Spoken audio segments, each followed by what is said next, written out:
Assalamu alaikum dear students. Welcome back xpacademy.com जहां पर आप step by steps AutoCAD Urdu में सीख रहे हैं। डियर स्टूडेंट्स, आज के लेसन में हम लोग ऑटोकैड के अंदर मॉडिफाइड टूल बार के अंदर हम देखेंगे स्केल की कमांड को कैसे यूज किया जाता है।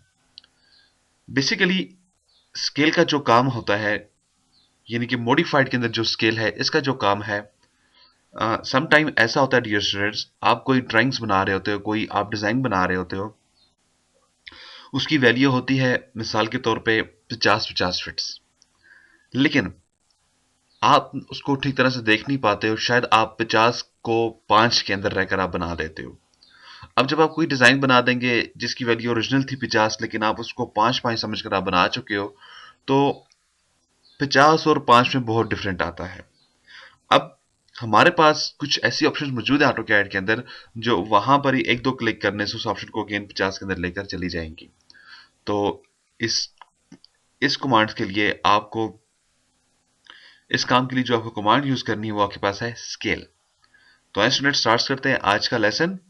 ऑटोकैड के ऊपर डबल क्लिक कर दें, मेरा ऑटोकैड मेरे पास ओपन होकर मेरे सामने आ जाएगा। सबसे पहला काम हमेशा की तरह अपने यूएन फॉर यूनिट्स को सेटअप करें, इंजीनियरिंग फिट्स और इंच ओके कर दें।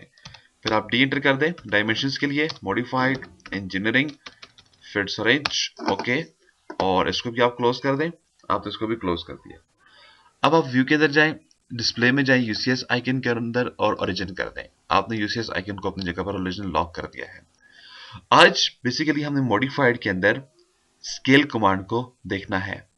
स्केल की जो आपके पास शॉर्टकट आती है वो आपके पास एस सी आती है। एस सी एंटर करने से आपके पास स्केल एक्टिव हो जाता है। देखिए मैं यहाँ पर एस सी एंटर कर देता हूं तो मेरे पास स्केल एक्टिव हो जाता है। तो यहाँ पर आप क्लिक करके इसको एक्टिव कर सकते हैं। तो डियर स्टूडेंट्स, मैं अपने पास एक ऑब्जेक्ट क्रिएट कर देता हूं। ये मेरे पास है ऑब्जेक्ट 5 फिट्स एंड 5 फिट्स। ये मैंने एक ऑब्जेक्ट बनाया 5 फिट्स का। मिसाल के तौर पे इसके अंदर मैंने फर्स्ट कर एक बहुत ही मुश्किल डिजाइन बना डाला, क्योंकि अभी तक मैंने आपको कोई डिजाइनिंग बनाना नहीं बताई हुई है, इसलिए मैं बिल्कुल सिंपल ये काम आपके सामने कर रहा हूँ। और इसके आप डायमेंशन ले लें, मैं इसकी डायमेंशन ले लेता हूँ। मैंने डिव स्केल पहले ही बढ़ा दिया। तो देखिए डियर स्टूडेंट्स, अब मेरे पास ये जो ऑब्जेक्ट है इसकी वैल्यू यहाँ पर है 5 फिट्स की है। तो मैं जो ऑप्शन यूज करने जा रहा हूँ वो क्या है, स्केल। स्केल के अंदर जाएं, जैसे स्केल के ऊपर क्लिक कर देंगे मैसेज देगा सिलेक्ट ऑब्जेक्ट। आपने ऑब्जेक्ट को सिलेक्ट कर देना है और एंटर कर दें इसे। इसके बाद ये आपको क्या आएगा, बेस पॉइंट बताओ किधर है। अब आपके पास ये ऑब्जेक्ट है, बेस पॉइंट से ये बना है। अगर आप इसको ये बेस पॉइंट दोगे आपकी शेप इस तरफ को बढ़ेगी। अगर आप ये बेस पॉइंट दे देते हो आपकी शेप इस तरफ को बढ़ेगी। ये देंगे इस तरफ बढ़ेगी, ये देंगे तो इस तरफ बढ़ेगी। लेकिन अगर आप मिडिल में दे देते हो तो ये आपके पास चारों तरफ को अप्लाई करेगी, यानी चारों तरफ से बढ़ेगी आपके पास ये। तो कोई भी से एक बेस पॉइंट दे दें, मैंने इसको एक बेस पॉइंट ये दे दिया। जैसे आपने इसको बेस पॉइंट दिया, अब कहता है स्केल फैक्टर बताओ क्या है। तो डियर स्टूडेंट्स, अब यहां पर आपको स्केल फैक्टर एंटर करना होगा। देखिए मेरे पास 5 है, मैं अगर इसको स्केल फैक्टर देता हूं 3, तो अब हमारे पास क्या रिटर्न करेगा। बेसिकली आपको तो ये शो हो रहा होगा 5 में ये 3 जमा करेगा, प्लस करेगा, ऐड करेगा। देखते हैं क्या होता है। जैसे मैंने 5 के अंदर 3 एंटर किया तो देखें यहां पर इसने मुझे क्या रिटर्न किया। यहां पर ये मुझको 15 की वैल्यू दे रहा है। आखिर ऐसा क्यों है। वापस स्केल के ऊपर जाते हैं, उसको फिर समझने की कोशिश करते हैं। मैं स्केल के अंदर गया, सिलेक्ट किया, कोई भी एक पॉइंट दे दे, मैंने इसको ये पॉइंट दे दिया है। अब मैं इसको अगेन यहाँ पर 2 एंटर कर देता हूँ। अब जैसे मैंने इसको 2 एंटर किया तो डियर स्टूडेंट्स अब आपको समझ आ गई होगी, बेसिकली जो वैल्यू मेरे पास पड़ी हुई थी स्केल फैक्टर उसको मल्टीप्लाई करता है। देखें आपके पास स्केल है, आपने ये सिलेक्शन दे दी है, राइट क्लिक किया, कोई भी एक पॉइंट दे दिया। अब अगर आप इसे 1 देते हो तो आपके पास ये जब 30 को 1 के साथ मल्टीप्लाई करेगा तो 30 ही आपके पास रहता है। लेकिन जब आप इसे वापस आप स्केल के अंदर जाने के बाद आप इसको सिलेक्ट कर दें और इसको अगर आप 2 दे देंगे, यहां पे मैंने इधर गया और यहां पे मैं इसको 2 दे देता हूं, तो अब ये क्या करेगा, मुझको ये 60 की वैल्यू रिटर्न कर देगा। तो आपको समझ आ गई होगी dear students, basically scale factor करता क्या है, किसी भी चीज को मल्टीप्लाई करके आपको दे देता है। अब इसमें पीछे जाऊंगा, लेकिन डियर स्टूडेंट्स लेट्स से मेरे पास ये जो 5 की वैल्यू है, इसके बाद मुझको इस ऑब्जेक्ट को 8 की वैल्यू पे लेके जाना है या 13 की वैल्यू पे लेके जाना है। अब ज़ाहिर सी बात है, जब 5 को आप 2 के साथ मल्टीप्लाई करेंगे 10 आएगा, 3 के साथ मल्टीप्लाई करेंगे तो क्या आएगा आपके पास डेफिनेटली 4 आएगा।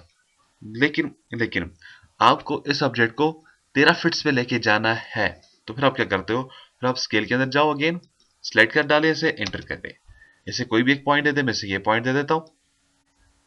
अब इस काम के लिए आपको पिछले लेसन की तरह रेफरेंस का यूज करना पड़ेगा। देखें ये आपके पास नीचे रेफरेंस आ चुका है, तो अपने कीबोर्ड से आप आर एंटर करें। आर आपने एंटर करने के बाद आप इसे बताएं जो आपके पास पुरानी लेंथ है वो क्या है। जैसे कहता हूं 5 फीट थी पुरानी लेंथ, और न्यू लेंथ आपको क्या चाहिए या न्यू वैल्यूज आपको क्या चाहिए। मैं कहता हूं न्यू वैल्यू मुझे 13 फीट की चाहिए, एंटर कर दें, जेड स्पेस ई स्पेस लगाएं।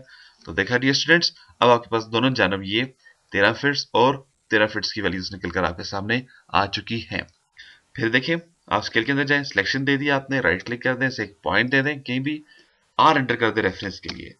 आप उसे बताएं मौजूदा वैल्यू है 13 फीट्स, मुझे चाहिए 10 फीट्स की, तो एंटर कर दें। तो ये छोटा या बड़ा हो उसको तो आपके पास करके दे देगा।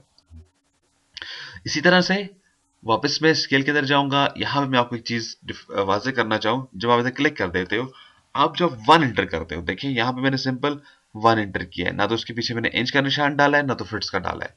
अब जैसे मैं इसे एंटर कर देता हूं, तो देखिए कोई भी इफेक्ट नहीं करेगा डियर स्टूडेंट्स। लेकिन अगर वापस मैं यहां पर 1 फिट्स दे देता हूं और मैं इसे एंटर कर देता हूं, तो जेड स्पेस ई स्पेस, इसने एक बहुत बड़ा डिफरेंट किया है। अब ये क्या, अब इसको 10 से 120 की तरह लेकर ये आ चुका है। बेसिकली ऐसा क्यों हुआ, क्या वजह थी? ऐसा इसलिए हुआ, जो आप 1 देते हो वो 1 इंच होता है, लेकिन जब आप इसे 1 फिट्स देते हैं, 1 फिट्स को ये 12 के साथ मल्टीप्लाई करके देता है रिटर्न। यानी कि आपके पास जो 1 फिट्स की वैल्यू थी उसके अंदर क्या हो गया, आपके पास 12 इंचेस होता है, 12 inch is equal to 1 feets होता है। तो उसने 12 इंच के साथ मल्टीप्लाई आपको करके दिया, यानी कि हर एक इंच के साथ एक यूनिट को उसने मल्टीप्लाई किया, और जब 12 के साथ इसने 12 को मल्टीप्लाई किया, तो आपके साथ रिजल्ट निकलकर आ चुका है। तो डियर स्टूडेंट्स, ये हमारे पास स्केल की ऑप्शन है। मजीद मालूमात और अपडेट के लिए आप विजिट कर सकते हैं हमारी वेबसाइट www.xpacademy.com, जहां पर तमाम कंप्यूटर कोर्सेज आपको फ्री ऑनलाइन करवाए जाते हैं। एंड में एक टेस्ट लेने के बाद आपको xpacademy.com की तरफ से एक सर्टिफिकेट भी इशू किया जाता है, जिसकी हार्ड कॉपी आपके बताए हुए एड्रेस के मुताबिक बजरिया TCS आपको भेज दी जाती है। इसके अलावा ये स्टूडेंट्स, यहाँ पर मैं ये भी बताना चाहूँगा, अगर आप इन वीडियोस की, इस कोर्स की मास्टर कॉपीज यानी कि मास्टर डीवीडीज हासिल करना चाहते हैं, तो आप हमें ईमेल कर सकते हैं xpacademy@ymail.com, या आप हमें हमारी हेल्पलाइन पर किसी वक्त कॉल कर सकते हैं 0343901777 पर। इंशाल्लाह डियर स्टूडेंट्स, नेक्स्ट लेसन में फिर मिलते हैं। उस वक्त तक के लिए अपना ख्याल रखिएगा। अल्लाह हाफिज, अस्सलाम वालेकुम।